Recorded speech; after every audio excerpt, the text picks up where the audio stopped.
नमस्कार, मैं हूं आपके साथ पूर्णिमा मिश्रा। हमारे खास प्रोग्राम क्या कहते हैं नरेंद्र मोदी में आज आपको सुनवाएंगे पीएम मोदी का वो ऐतिहासिक भाषण जो उन्होंने 8 अप्रैल 2013 को दिल्ली में दिया।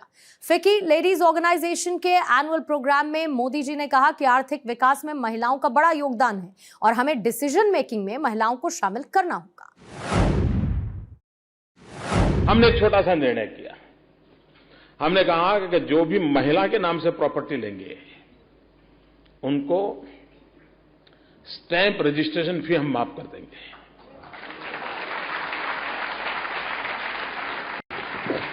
उसका परिणाम ये आया, सरकार की तिजोरी पर तो पिछले कुछ वर्षों में 550-600 करोड़ का हमारा नुकसान हो गया, लेकिन लाखों परिवारों में प्रॉपर्टी महिलाओं के नाम खरीदी गई। और ये बात सही है, अगर आर्थिक सामर्थ्य होगा तो निर्णय में भागीदारी होगी, आर्थिक सामर्थ्य नहीं होगा तो निर्णय में भागीदारी नहीं होती है। कभी कभी मुझे लगता है कि बच्चे को स्कूल भेजते हैं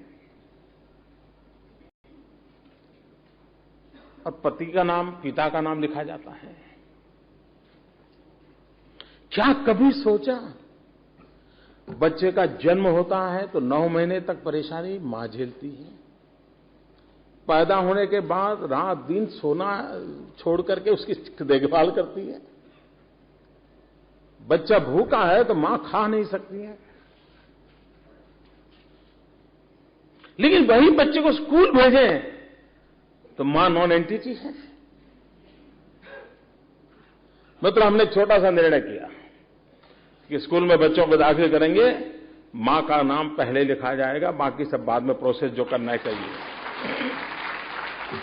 चीजें छोटी छोटी हैं, लेकिन हमने एक मनोवैज्ञानिक तरीके से इस एम्पावरमेंट विषय को समझना होगा और जीवन के हर व्यवहार में इन चीजों को किया जा सकता है। और अगर हम इसको करते हैं तो उसके कारण एक शक्ति का भी उजागर होना बड़ा स्वाभाविक होता है और उसका परिणाम आता है। शासन में इतने परसेंटेज दिखना फलाना वो तो होता रहता है। महिलाएं कैसा कमाल करती हैं, मैं कुछ उदाहरण देना चाहूंगा। एक बार मुझे हमारे यहां डाकोर एक तीर्थ क्षेत्र है, उसके नजदीक के गांव से कुछ बहनें मिलने आई,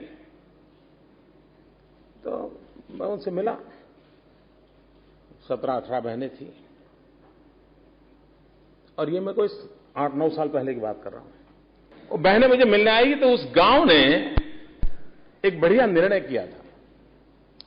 ये रिजर्वेशन सिस्टम के कारण उस गांव में पंचायत के प्रमुख के नाते उस समय महिला की बारी थी, तो नेचुरल कोर्स में कानूनन महिला गांव की सरपंच बनने वाली थी।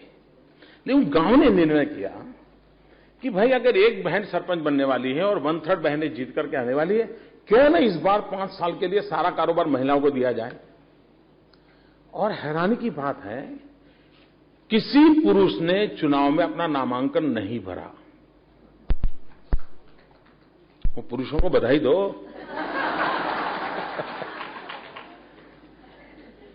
सभी महिलाओं का बॉडी बना, एक भी पुरुष नहीं। वो मुझे मिलने आई बहनें और उन्होंने कहा कि हम सब बहनें हैं जो गांव को चलाने वाली है और हम आपके पास आए। तो मुझे लगा कि चलो इनसे थोड़ी बातें करें। मैंने उनसे पूछा, गांव की बहनें थी, जैसा हम गांव हमारा देखते हैं उसी प्रकार की हमारी, कोई ज्यादा पढ़ी लिखी भी बहनें नहीं थी, ज्यादा कोई बहन थी शायद 7वीं 8वीं पढ़ी होगी। मैंने कहा बताइए आप के मन में क्या है, क्या करना चाहते हैं आप गांव के लिए। शायद मुझे ये प्रश्न मैंने हिंदुस्तान में किसी भी कोने में राजनेताओं को पूछा होता, मुझे शक है शायद मुझे जवाब न मिलता जो उन बहनों ने मुझे दिया। उन्होंने कहा हमें 5 साल का अवसर मिला है, हम कुछ ऐसा करना चाहते हैं कि हमारे गांव में कोई गरीब न रहे। क्या एजेंडा है साहब। मैं इतना प्रभावित हो गया उन बहनों से कि गांव में काम करना है तो क्या कर रहा है, बोले साहब हम कुछ इकोनॉमिकल एक्टिविटी करना चाहते हैं, कुछ ऐसा करना चाहते हैं गांव में कोई गरीब न रहे। मैं समझता हूं कि इससे बड़ा कोई एजेंडा नहीं हो सकता। एक गांव के लोगों के मन में आएगा भी बाकियों का जो हो, मैं ये कुछ करना चाहता हूं। खैर उन महिलाओं से बात करने से मुझे मन में विचार आया और क्रेडिट गोज टू उन माताओं को। और हमने सरकार में एक योजना बनाई कि जो गांव चुनाव में सभी महिलाओं को पसंद करेगा उस गांव को स्पेशल स्टेटस देंगे, स्पेशल ग्रांट देंगे। और आप माताएं बहनें आप जान करके खुशी होगी, देश के लोग मेरे से मुझसे सुन रहे हैं, खुशी होगी, मेरे गुजरात में 300 से अधिक गांव ऐसे निकले जिन्होंने पूरा कारोबार माताओं के हाथ में दिया हुआ है।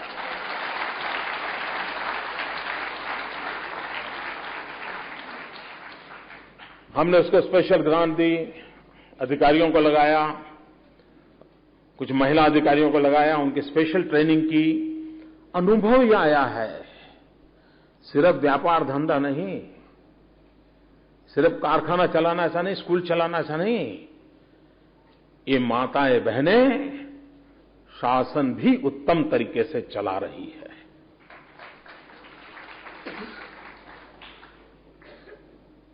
उस गांव के लोगों का विश्वास बना है। और कुछ गांव ऐसे हैं कि जिन्होंने दूसरी टर्म भी यही किया। अब ये अपने आप में आज के युग में, और जब मेरे गुजरात में तो एक एक गांव के पास पहले तो बेचारे को ध्वजवंदन करना हो तो झंडा लाने का खर्चा भी सरपंच को अपनी जेब से करना पड़ता था। एक जमाना था अपने यहां। आज गांव को हमारे यहां साल भर में 2-5 करोड़ रुपए की ग्रांट, ये तो रूटीन है।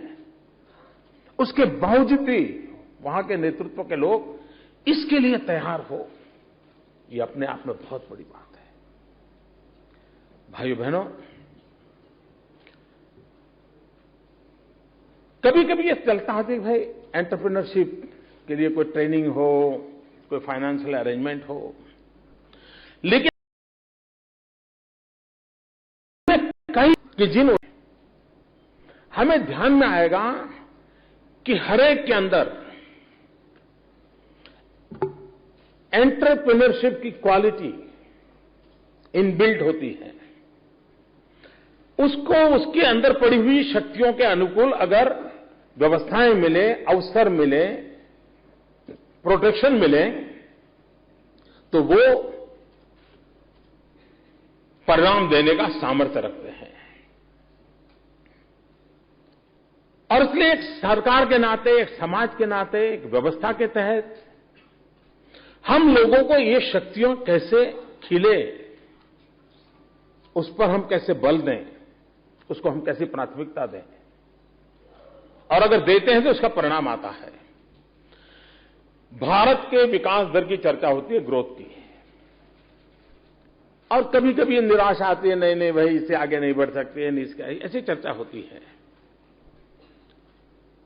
आज हम जहां हैं वहां हमारी मातृशक्ति के ऑर्गेनाइज वे में जो इन्वॉल्वमेंट चाहिए उसकी मात्रा बहुत कम है।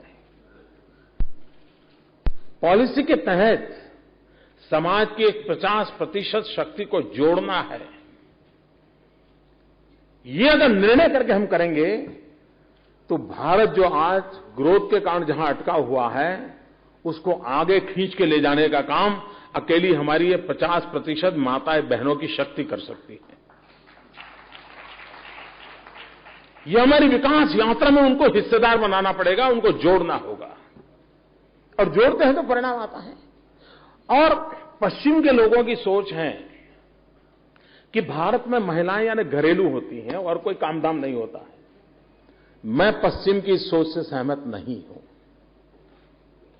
आज आप हिंदुस्तान के किसी भी ट्राइबल इलाके में चले जाइए और वहां आप देखना, ट्राइबल इलाके में वहां की सारी इकोनॉमी का ड्राइविंग फोर्स है तो हमारी वहां की ट्राइबल माताएं बहनें हैं, और पुरुषों से डबल मेहनत करती हैं, वो घर चलाती हैं। आज के हिंदुस्तान का जितना भी डेयरी उद्योग है, पशुपालन है, मैं नहीं मानता हूं उसमें पुरुष का कोई बड़ा कंट्रीब्यूशन है, मिनिमम कंट्रीब्यूशन है। आज जिस अमूल की इतनी बड़ी चर्चा हो रही है, ये अमूल कौन चलाता है जी? गांव-गांव बैठी हुई माताएं बहनें जो पशुपालन के लिए अपना जीवन लगाए बैठी हैं, और उनके पुरुषार्थ का परिणाम है कि दुनिया के अंदर अमूल एक ब्रांड बन जाती है।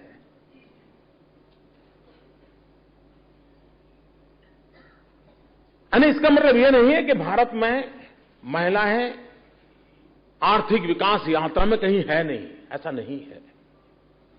लेकिन जो कमी है वो कमी यह है कि ये सब करने के बावजूद भी वो डिसीजन मेकिंग प्रोसेस में पार्टनर नहीं है।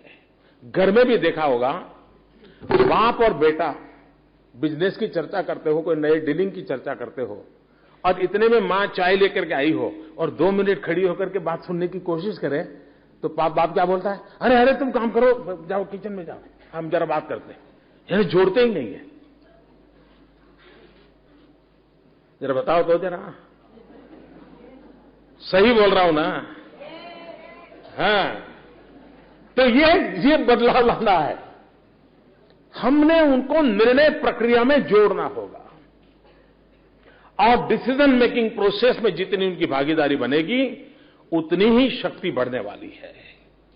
जहां तक एंटरप्रेन्योरशिप का सवाल है, आप मुझे बताइए, किसी छोटे मोटे उद्योगकार का इतनी बड़ी मात्रा में मल्टीनेशनल पिज्जा हट मानो आ गए हो, उसके सामने कोई टिक सकता है क्या?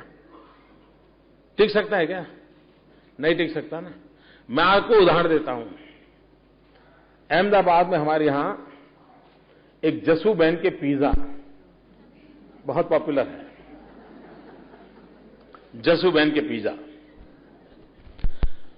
और पिज्जा हट के बगल में अगर उसका आदमी स्टॉल लेकर के खड़ा है, तो हमारे यहां पढ़ा लिखा नौजवान होगा तो भी जसूबेन के पिज्जा को हाथ लगाता है, उधर नहीं लगाता है।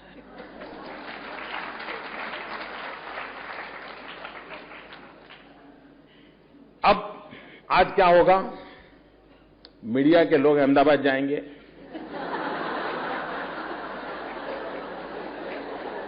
वो ढूंढेंगे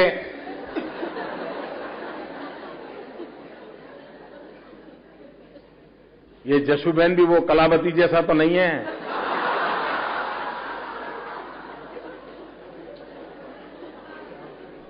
और इसलिए मैं कह दूं मीडिया के मित्रों को, उन जसूबेन का 5 साल पहले स्वर्गवास हो गया।